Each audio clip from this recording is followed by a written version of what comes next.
Hey everybody, thanks for joining me for part 4 of how to create a graphic novel cover. I'm about to get into sort of the last minute final detail stuff, so let's get started.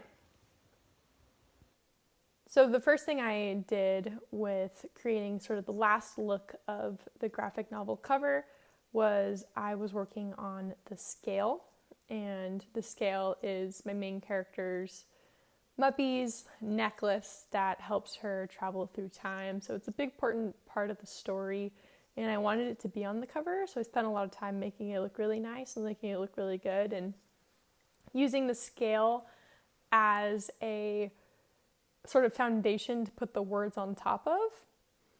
And later I actually decided to get rid of the scale completely, but it was fun to draw regardless.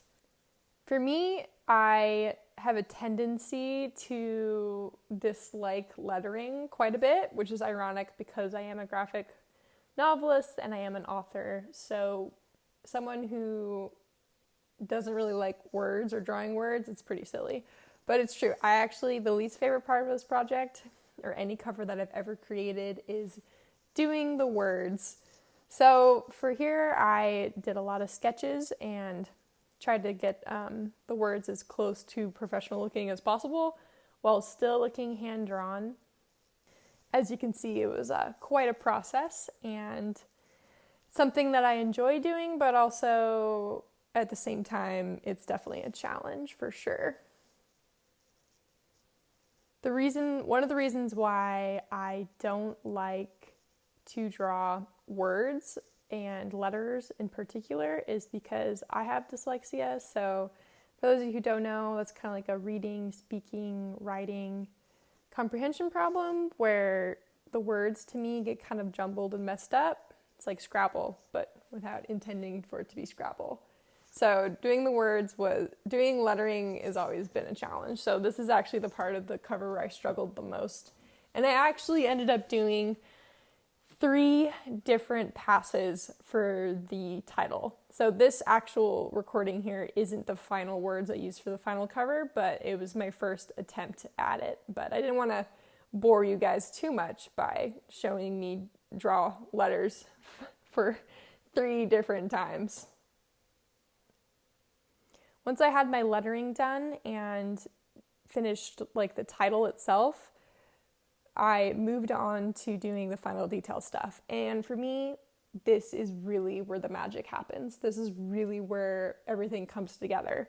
And what I mean by final detail stuff, I mean like really fine detail. And for me, one of the most common things that I do to finish a piece off is to do both lighting and shadowing.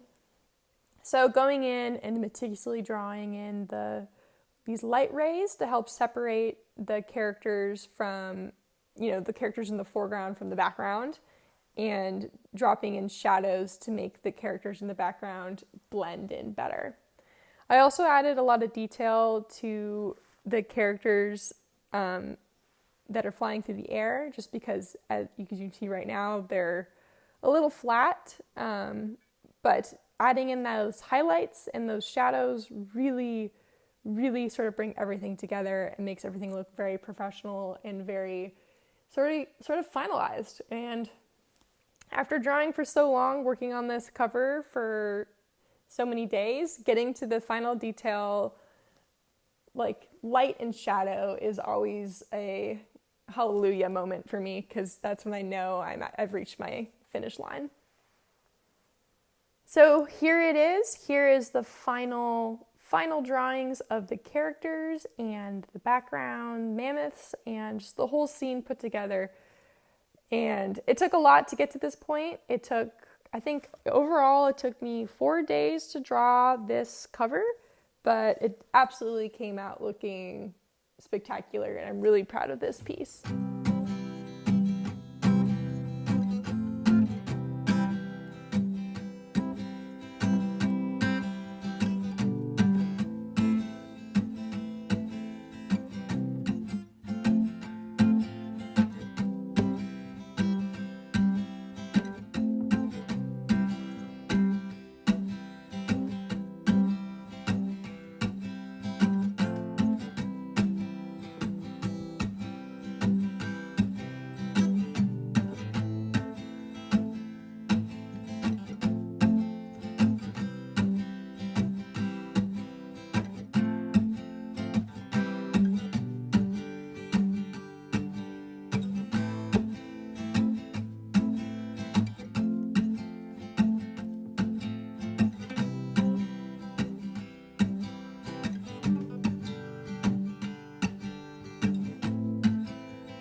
All right, there you have it. That is a conclusion of how to create a graphic novel cover.